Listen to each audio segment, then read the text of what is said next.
Chapter 256. Agla.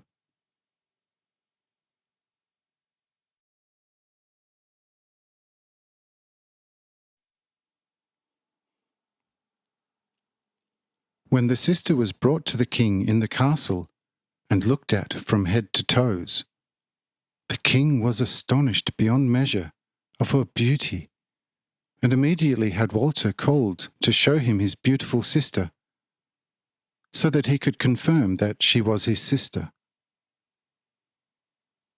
But when Walter saw Agla, he immediately was in tears for joy, fell round her neck, and kissed and greeted her as his beloved sister. When the king by this scene realized that this was Walter's true sister, he went to him and said, "Listen to me, you, my dear Walter. Your sister is a wonder of the world.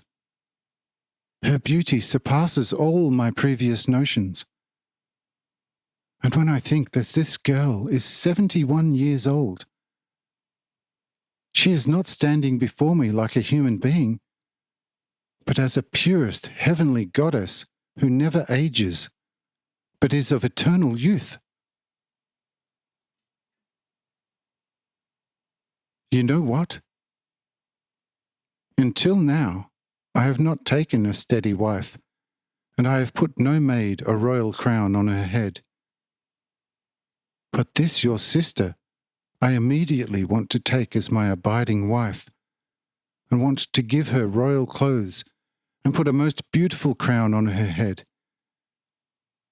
Tell me, Walter, are you satisfied with this proposal, and do you realize the great benefits becoming yours if your sister becomes the queen of the immense empire of Hanoch?"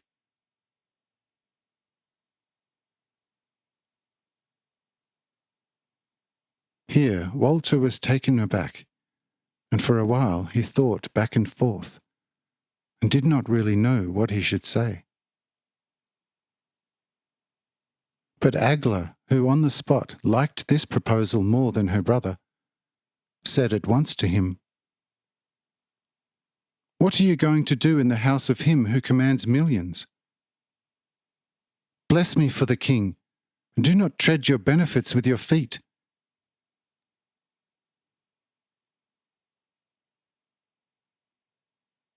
When Walter heard such talk from his beloved sister, he spoke very excitedly.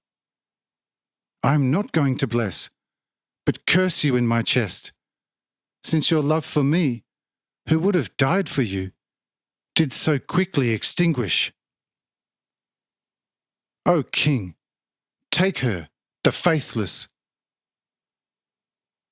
I bless her for you, and leave her to you with every fibre of my life, since for me she is no longer worth the dust of my feet."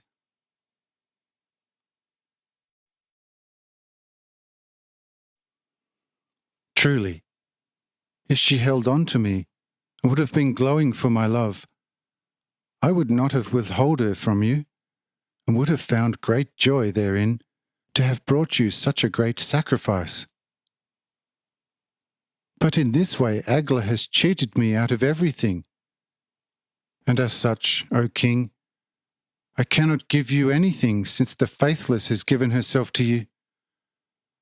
I therefore bless her for you, but in my chest she is accursed. But let me now move back to the heights and cry out of grief.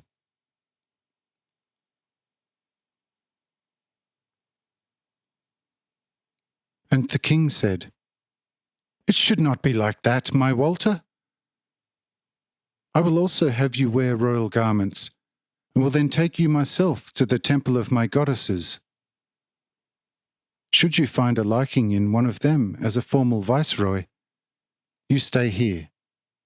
If you do not find one to your liking, you can then return to your eerie mountains."